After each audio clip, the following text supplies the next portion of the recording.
زملاء والكل الحضور، يمكن لكم تكونوا في وسط مرجان في اي مكان فين ما كنتوا غادي تسمعوا هذا الحوار وهذا التواجد ديال كذلك الضيوف اللي غيكونوا معنا ان شاء الله في هذا اللقاء، فمرحبا بالجميع.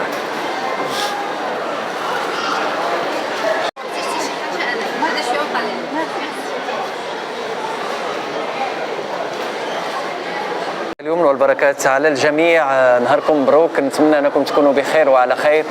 كيف ما ذكرناكم بهذه المناسبه ديال اليوم العالمي للتوحد، فمرجان تطوان كينضم بشراكه مع المدربه حنان رضا اليوم بمرجان جمعيتي اللي كاينه حتى هي هنا معنا.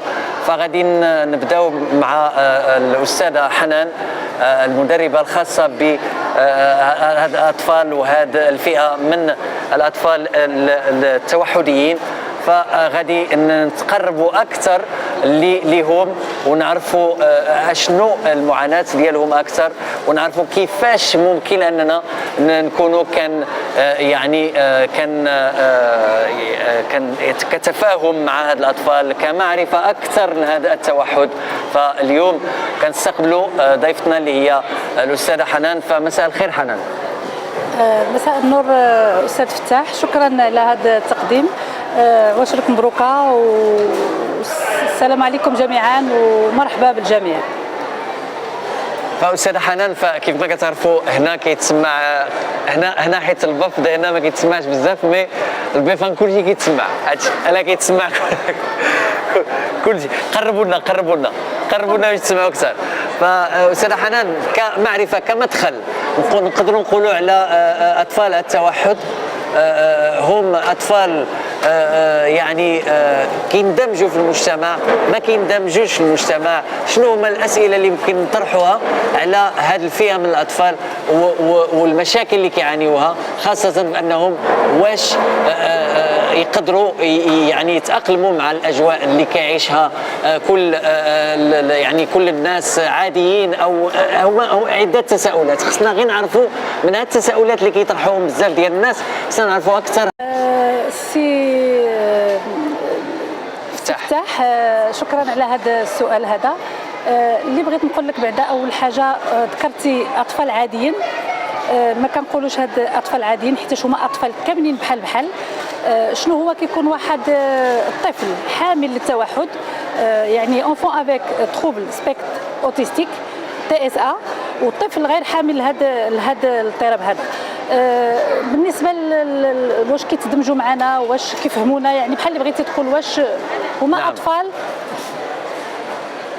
بزاف الميكرو هما اطفال يعني عاديين، اطفال اسوياء، اطفال عندهم واحد نسبه الذكاء عاليه على الاطفال اللي غير حاملين للتوحد. طبعا كيتدمجوا ولا حسوا بك كتبغيهم. وخير دليل اللي نبغيكم تصفقوا لي على ايه صاحبتي برافو ايه،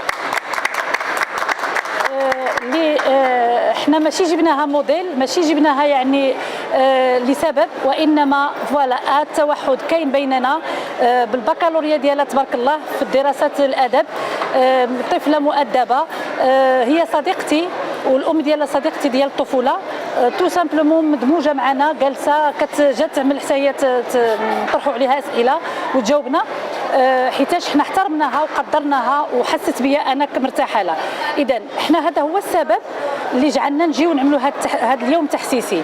كل ما كانت النظره ديالنا لهاد الاطفال نظره طبيعيه، نظره ما فيهاش تساؤل مسكين مسكينه، غنكونوا ماشي مزيان. اذا هاد الاطفال كيبغيو الاطمئنان، كيبغيو الحب، كيبغيو يعني ما يشعروش كنحسنوا عليهم ولا كنتألموا في بلاصتهم، حيتاش هما عندهم اختلاف بسيط اللي غنطرقوا له دابا، غنزيدوا نقدموا الشرح ديالو. طبعا.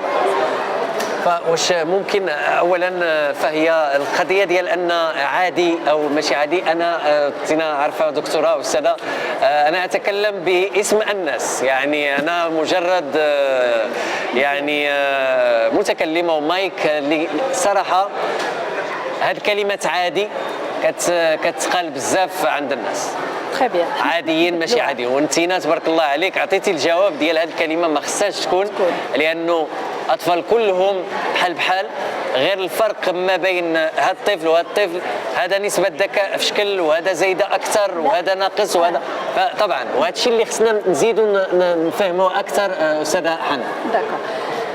اذا غنزيد نقربك من هذا الاضطراب، هذا العالم الازرق اللي هو احنا كنحتفلوا اليوم باليوم العالمي للتوحد. هذا اليوم العالمي للتوحد اللي الامم المتحده قررت، وكان الهدف من هذا اليوم هذا هو تحسيس ديال الناس، هو يكون عندهم واحد تغيير في الحياه ديالهم، عندهم تغيير في الاسلوب ديال العيش ديالهم، في التعامل ديال المجتمع ولا تقبل المجتمع لهم. اذا هذا الاضطراب هذا هو اضطراب نمائي كيصيب النيورونات العصبيه ديال الاطفال ملي كيخلقوا به، وكيسبب لهم واحد الخلل ولا صعوبه في المعالجه ديال المعلومات. دابا غنعملوا واحد مثال، غنسولك شنو اسمك؟ فتاح. تو سامبلومون غنسولوا طفل حامل للتوحد غيقدر يتعطل في الجواب هذا ولا ما كانش مخدوم. يعني المعالجه ديال المعلومات اللي كتدخل للحواس ديالو ما كتكونش كتكون ضئيله، ما كتكونش سريعه. هذا طبعا بعد ما كنكونوا عملنا واحد الكشف ولا يعني شفنا الحواس ديالو واش سليمه، واش كيسمع، واش كيشوف، واش ما عنده حتى شي مشكل يعني في الحواس ديالو. تفهمنا؟ اذا كيبقى هنا المشكل اللي يصعب الامر. شنو اللي كيصعب الامر؟ هو المعامله ديال الاشخاص ولا التقبل ديال الاسر، التقبل ديال المجتمع. ما كنوصلوش لذاك المستوى اللي حنا بغينا باش نتساعدوا مع هاد الاسر. اذا التوحد هو اضطراب نمائي، ما كنقصدوش به النمائي يعني النمو ديال الطفل، يعني الحجم ديالو الشكل ديالو كيكون طبيعي، ولكن نمائي بالنسبه للمعلومات، بالنسبه للتعامل، بالنسبه للتفاعل ديالو كيكون عنده قصور في مجال التفاعل الاجتماعي والتواصل البصري واللغوي. وحنا اليوم هذا هو الهدف من هذه الورشه، باش ما يبقاش داك الجسر يتقطع، يتربط كل طرف يتربط مع الاخر. الاطفال اللي حاملين او عالم التوحد والعالم ديال الناس الغير حاملين التوحد. تبارك الله عليك. فهذا شرح مبسط طبعا باش كنزيدوا. انا صراحه اول مره كنعرف اكثر بالمعلومات خصوصا هذا اطفال ديال التوحد. فشنو بان لك الضيفه ديالنا ايه؟ ايه تاخذ الكلمه. ايه كامل. ايه نجحتي في البكالوريا؟ نجحت في البكالوريا. وكنتي كتبريباري بزاف ولا واش كتعب بزاف كنتي في الدراسه في البريباراسيون؟ كنتعب بزاف في القرايه. ياك. وكيفاش كنتي كتقسم الوقت ديالك باش كتوجد الامتحانات؟ لا عادي يعني بحال كتنوض الصباح كتقرا كتراجع وكتمشي للمدرسه الوقت ديالك وكل شيء. كل شيء. وشحال كتعمل مراجعه في النهار؟ السوايع شحال السوايع؟ بزاف السوايع. واخا. فطبعا ايه زعما برافو ليلى، برافو، تصفيقات والله الا تصفيقات على ايه. برافو ليلى تبارك الله عليها، حامله شهاده البكالوريا. صراحه راه هادشي كيفرح بزاف. نرجعوا للاستاذه حنان. اولا علاش بالضبط اليوم العالمي للتوحد؟ هذا هو السؤال. واش هو رساله لاننا يعني نرجعوا واحد شويه ونعرفوا بان راه كاين شي حاجه سميتها التوحد، راه كاين شي حاجه سميتها هاد الاطفال خصنا نردوا البال، نعرفوهم كيف ما هما باغيين يتعرفوا علينا، المعلومات اكثر، لي زانفورماسيون اكثر اللي ما عارفينهاش على التوحد. شنو ممكن تضيف لنا خصوصا في هذا اليوم العالمي للتوحد؟ علاش بالضبط هذا اليوم العالمي؟ شنو هما الاضافات اللي غيضيف لنا حنايا كناس خارجين في الشارع وكنشوفوا هاد الاطفال وما عارفينهمش؟ دونك شكرا فتاح. قرب الميكرو. داكور. دونك السبب ديال اليوم العالمي للتوحد هما كما كنعرفوا انه كاين يوم عالمي وكاين يوم وطني.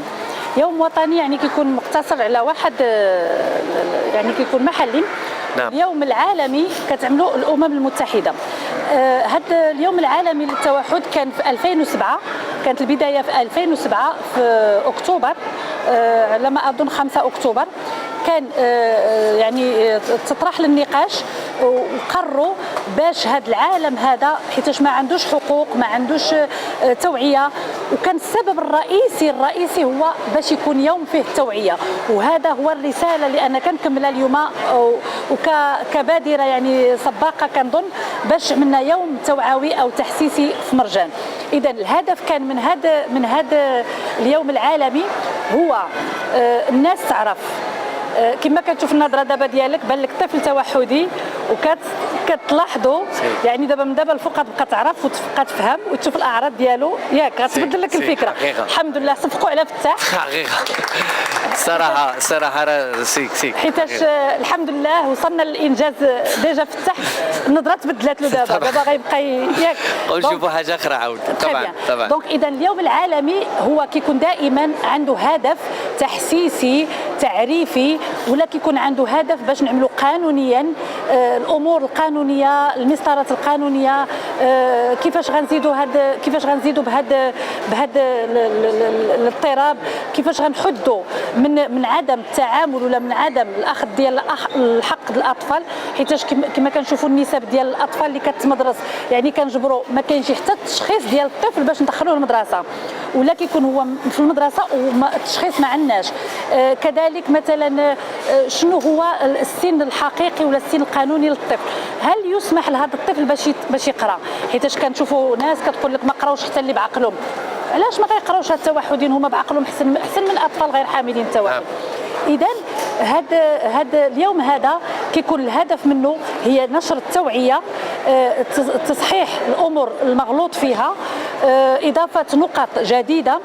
كما كان واحد النقطه غنبغي نعطيها لك السي فتاح، طبعا حنا المصادر ولا النقط اللي كنقريوها حنا واللي كنعطيوها واللي انا كنحاضركم بها دابا كناخذوها من الدليل التشخيصي الاحصائي اللي كتعملوا المنظمه العالميه للامراض النفسيه. كيجي كيقول لنا الدليل التشخيصي الاحصائي ديال 2013 اللي كانت اخر نسخه، ها القوانين اللي عطات، ها المسطره اللي حطت، ها شنو تزاد في هذا المجال، ها شنو اللي خصنا نتعاملوا به في هذا المجال. ودليل التشخيص الاحصائي النسخه السادسه غتكون ان شاء الله في 2023 ونكونوا في لو 2 افريل ديال 2024 جبنا مصادر جديده، جبنا نقاط جديده. تكون ايه معنا ان شاء الله دخلت الجامعه ديالها ان شاء الله، وتكون عندها سنه اولى ويكون عندنا نقاط ثانيه نطرقوا لها ان شاء الله. تفوق ان شاء الله، تفوق طبعا ان شاء الله. باقي لنا جوج ديال الاسئله، لان هذا اللقاء هذا خفيف وظريف. علاش؟ لان طلب من استاذه حنان طبعا. فالسؤال اللي كيطرح نفسه دائما هو الاندماج ديال هاد الاطفال داخل المجتمع في حد ذاته، كيف كينظر لهاد الاطفال. القانون والقوانين الجاري بها العمل في كل الدول، كل دوله وكيفاش كتصرف مع هاد الاطفال. طبعا هنا في المغرب هاد الاطفال فين وصلوا في الاندماج؟ فين يعني واش كاين شي تقدم؟ الناس كيعرفوهم، كيتعاملوا معهم، كاين اندماج؟ ما كاينش، باقي كاين المعاناه وهاد الاطفال ما كاينش اللي يهضر بحقهم. فين وصلت الجمعيه ديال مثلا جمعيتي ولا جمعيات ككل ولا هذه المنظمه العالميه للامراض النفسيه، فين وصلت للاندماج ديال هاد الاطفال مع المجتمع؟ تفضل. طبعا كاين خصاص، ماشي غنقولوا خصاص يعني في النقطة اللي غنقدر نقول لك فيها الخصاص هي التوعية، الوعي.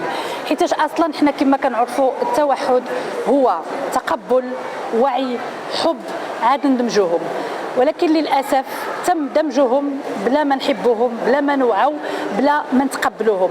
هذا هو المشكل اللي وقع عندنا حنايا. بالنسبه ذكرتي جمعيتي، يعني جمعيتي للاعمال الاجتماعيه والثقافيه، اللي هي كنظن اول جمعيه سباقه لهذه النقطه هذه.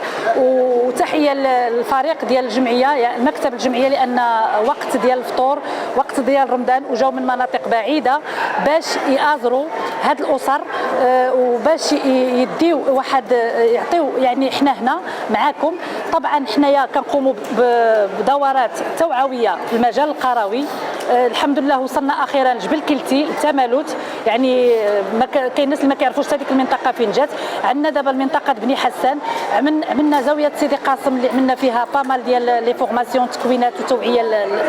هادو كنهضروا حنا على المراه القرويه والاسره الاسر القرويه اللي عندها الطفل كتقول لك عندي بوهالي، تضرب لي في العزفه بالضبط، تشعط مع البقره بالضبط، الحمله باباه ثقيله ما كيهضرش. هادشي كله خرافات كانت كتقال. حنا بدنا كبرنا العائله تضرب في الحمام، المراه حبلى ضربه راجلها. هادو بركه من هاد الخرافات. خصنا نوعاو.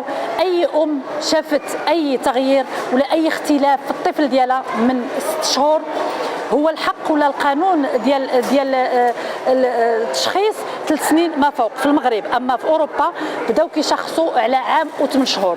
يعني عام و8 شهور كيقدر يعطيك التدخل الطبي، الطرق اللي تتعامل معها باش تحد من درجه ديال التوحد. يعني في عوت ما كان غيكون شديد، في عوت ما غيكون غير ناطق، في عوت ما غيكون ما عندوش التواصل البصري، انت غتخدم من عام و8 شهور. اذا فاش غيوصل لسن 3 سنوات غيكون ديجا غير ملاحظ هذا التوحد. اذا بالنسبه للجمعيات تبارك الله كنشوفوا جمعيات فاعله في تطوان. تبارك الله عندنا جمعيه يحيى، جمعيه حنان، جمعيه اشراقات. يعني كاين بزاف ديال الجمعيات ويمكن نمشاو لي بالي دابا. سينو كل شيء خدام. التوحد يختلف، يعني كيختلف طبعا. علاش صعيب المجتمع يتقبل؟ حيتاش ما عندناش درايه.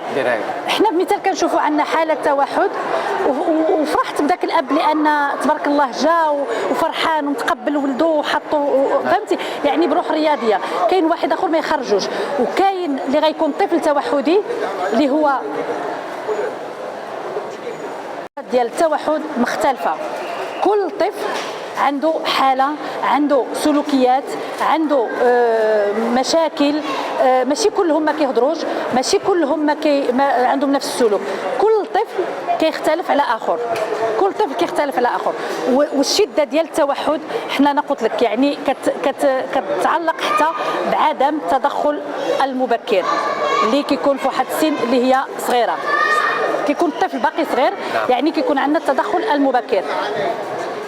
فإذا في التشخيص وفي الحالات فهي حالات متعددة. لقاءنا ديال اليوم هو لقاء خاص باليوم العالمي للتوحد، وهذا تعمل كثار باللي كتعملوا نتوما. شنو هما الحاجات اللي ناقصين باش يتزاد الاندماج ديال هاد الاطفال؟ هذا السؤال الاخير.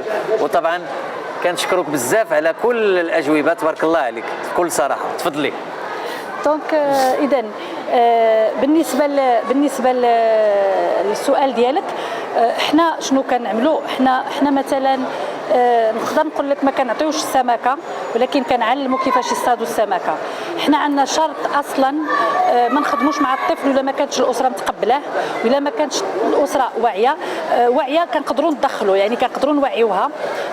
كذلك خصنا الاسره تكون على بال، يعني معليه الصباط بهذا المصطلح اللي كنستعمل. علاش؟ غتجي للجمعيه غتخدم حصص، غتمشي للدار، الام ما غتخدمش، الاب ما كاينش، اذا الطفل ما غيتقدمش ما غيتحسنش، حيتاش معدل الساعات اللي خصو يكون كيخدم به الطفل 42 ساعه في الاسبوع، يعني ما بين الدار وما بين المركز ولا المدرسه. هذا من جهه. بالنسبه الحمد لله كنشوفوا الدنيا كاين يعني الناس كتخدم في هذا المجال كتعطي، ولكن للاسف باقي ما وصلناش للمستوى اللي غنريحوا الاسر، اللي غادي كل ما كونا ناس، كل ما كان الناس متكونين في هذا المجال كل ما غنربحوا ذاك الاطفال. اذا انا من هذا المنبر بعد قبل كل شيء وكان خصنا نقولوها في الاول، كنشكروا مدير مرجان، مدير مؤسسه مرجان اللي رحب بنا واللي فتح هذه الفرصه هذه، واللي لقيتو يعني فاش ناقشنا هذا الموضوع معاه احنا كجمعيه يعني ما ترددش وحدد هذا اليوم هذا وعطانا الفرصه باش نخرجوا للملأ. يعني هو بيده واحد الخطوه سباقه في المغرب كله، حيتاش الناس غتبدا تجي المرجان. يعني الناس اللي خدامين في المرجان بغيناهم يوصلوا للمستوى يعرفوا كيفاش يتعاملوا مع هذا الطفل هذا. انت دابا عاد عملتي واحد الحركه درعتي داك الوليد. انا ولا شفتيني ما قربتلوش، حيتاش انا ما خدماش معاه الاقتران، حيتاش انا ما شاف عندي حتى حاجه اللي غتعجبو باش يجي عندي. حيتاش هذوك الاطفال ما نقولولهمش اجي عمو اجي با ديالي ونبوسو، تقدر تكون عنده مشاكل حسيه في الجلد ديالو غتبوسو غيعمل لك الكريز. يقدر يكون مثلا هذا الطفل هذا عنده الخوف، فوبي سوسيال، عنده خوف اجتماعي زائد التوحد اللي فيه. اذا ملي كنشوفوا الطفل التوحدي كنعطيوه ابتسامه، هذا هو اللي غنصح بها المجتمع ديالنا ككل، الابتسامه العريضه في الوجه ديال الطفل التوحدي. ومن بعد هو ولا حس بك ما كتنمرش عليه، ولا حس بك انت يعني متقبله، ولا حس بك انت فرحان به معك، هو غادي يجي عندك. هادو نصائح بحكم الوقت، يعني ما عندناش حنا باش نعطيو التقنيات باش نعطيو نقاط اللي هي اكثر من هكا. اذا هادو من النصائح اللي غنعطيو للناس اللي كتسمع اللي كتسوق. كنتمناو نكونوا خفافين عليهم، لان مع الغلاء مع الازمه اللي كاينه كنهضروا في واحد الموضوع اللي هو التوحد. يقدروا يكونوا نساو هذه الازمه الماديه ويقدروا داو واخا غير واحد النقط زايده، واحد المعلومات زايده. كنتمنى هذه الخطوه تكرر، يعني ينوضوا الناس المجتمع المدني والناس اللي كتشتغل في هذا المجال. وكنتمنى يعني احنا مرجان نكونوا فيه ديما وغنكونوا فيه ان شاء الله. غنكرروا هذه الجلسات. وشكرا سي فتاح.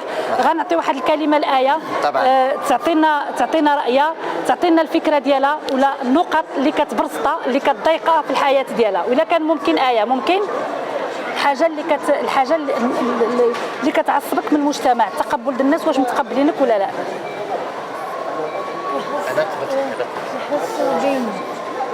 سمعوا الميساج ديال آية. خصكم تحسوا بنا. فختامه مسك. أحسن حاجة عبرت بها الجملة هذه اللي قالت آية، تحسوا بنا. خصكم تحسوا بنا احنا أطفال التوحديين. ف ما عنديش كلام اخر غادي نقولوا اكثر من انني نشكرك بزاف استاذه حنان على هذه المبادره الجميله وعلى الضيوف عضوات المكتب اللي جاو ديال الجمعيه ديال جمعيتي جمعيتي للاعمال الاجتماعيه والثقافيه والتنشيطيه بزاويه سيدي قاسم. بزاويه سيدي قاسم. حنايا نختصروها بجمعيتي جمعيه حسوا بنا.